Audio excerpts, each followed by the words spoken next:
I had to bring up something because I don't believe in sugarcoating anything. At the end of the day, I try to see stuff for what it is, you know. And lately I've been hearing here and there different quotes from various people, especially Christians, about their opinion about the walk of peace these monks have been trying to do, you know. And I thought the subject of what Christ mentioned about judge ye not, lest ye be judged. You know, these guys doing a walk of peace is very honorable, you know. And as you can see, most of them embody a peaceful nature. But when I look at the state of Christianity church itself, it's been very judgmental. In fact, I went to a church not that long ago, in fact, a week ago. They were more concerned about what I had on, which is this, a tank top and some jeans. But did not the scripture say, come as you are? So if I come as you want me to be, how am I coming as I am? Very contradictory. You know, we worried and talk about each other's members, you know what I'm saying, behind their backs, little minuscule stuff because we feel a certain type of way, not because of scripture. Like, say, for instance, the use of profanity. I use profanity, but you can't say or tell me of a scripture which says which word I can't use. Let's be for real, call for what it is. Cursing is when you tell your brother or sister they'll never be anything in life.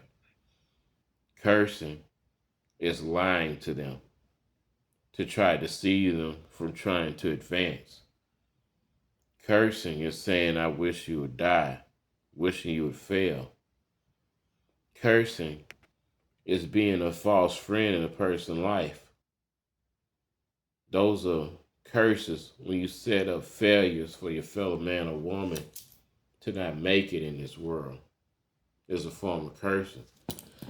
The other is just language that's not preferred, what you call profanity or vulgar talk. It's just unpreferred talk. But you have people in the church that try to make it scriptural because they prefer a certain thing in a certain way of life, and that's unscriptural. I mean, it's written in Revelation, is it not, that you neither add or take away? But why do it? Twist the scriptures to your liking in order to maintain a certain lifestyle or tradition, you know. And like I told one person in church, there's people in suits every day that cheat you on your taxes, steal from you, kill from you, sleep with your spouse, kill your kids, do all kind of things, and they're well dressed.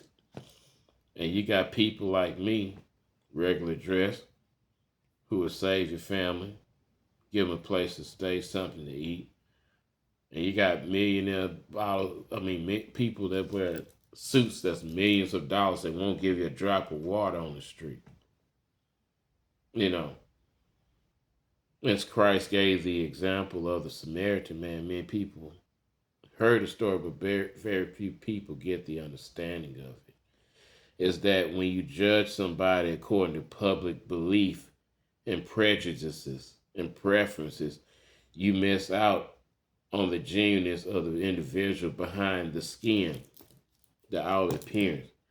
Because the Samaritan man was one hated by the Jews, racism, but yet stopped and used their humanity to save another human life. Didn't see color, gender, or background. They seen a person. People don't get along these days in the church, especially because too many people look at the person in front instead of in them, but try to understand them. And most of them don't even understand themselves when they look in the mirror. They're a stranger to themselves because they spend so much time trying to look outwardly appeasing to individuals trying to keep up a trend, but fail to understand the person that they look at every morning, or hopefully look at, you know. And if you don't believe me how this state of hypocrisy in the church has gone on long enough, you go to the prison systems and do a head count and ask those people what they're locked up for. Let's see how many of them have Christian background or are baptized Christian members. Because people believe that the church is around them instead of really within them. You know, it doesn't matter how much you go to church. Once everybody leaves that building, it's just a building with a cross on it, wherever you got on the outside. There's no activity. Once everybody's gone, it's just a building. The people bring the holiness into the setting if the holiness is in their hearts. If not, you just got a group of people not talking about anything, not doing anything. Like Christ said, you will know a tree by its fruits. You will know a church by its fruits. How are the members doing? How are they behaving in life? Are they peaceful of nature? Are they judgmental? Are they helping in the world? How are they treating themselves? See, you might judge me for having a tank t-shirt on or somebody else not having something fancy on. But you might be stuffing down McDonald's or fast food that's clogging your arteries up, killing yourself. You're defiling your temple, but you worry about my appearance on the outside or your fellow man's. While you judge your fellow man for the straw that's in the eye, a piece of lint or paper, you have a giant board in front of your face where you can't see anything to make any judgment call. That's what a raft is, Christ mentioned in the Bible. You see, a lot of people have heard it, but very few really understand it or care to practice it, and that's dangerous.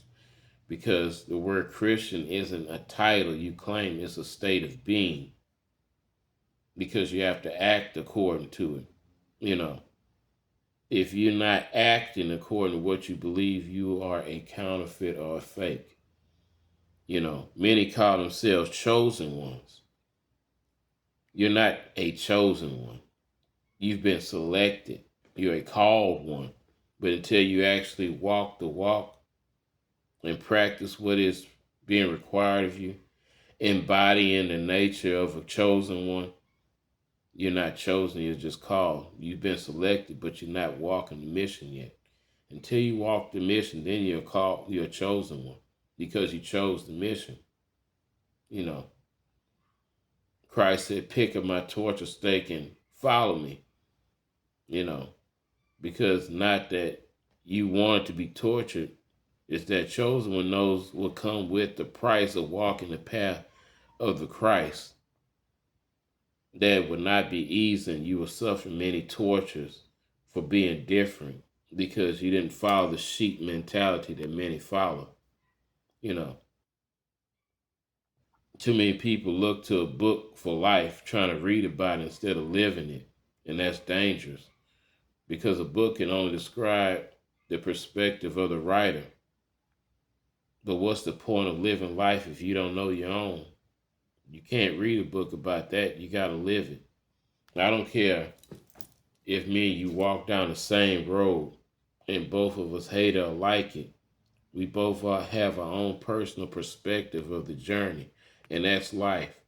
If you're so busy trying to read about life itself, you'll never know your own because you'll be wearing the eyes and perspective of the writer, not your own eyes, and then you'll be left guessing as to what's next. So embrace your own life and direction and the compass within, the Christ and God within you that you come with. Embrace peace, love, and knowledge. 7 fruits of the Spirit that feed your soul. Everything around you is a distraction, even money. You can't pay for existence. Love, loyalty are priceless. I hope these help. Peace, love, and light, and blessings.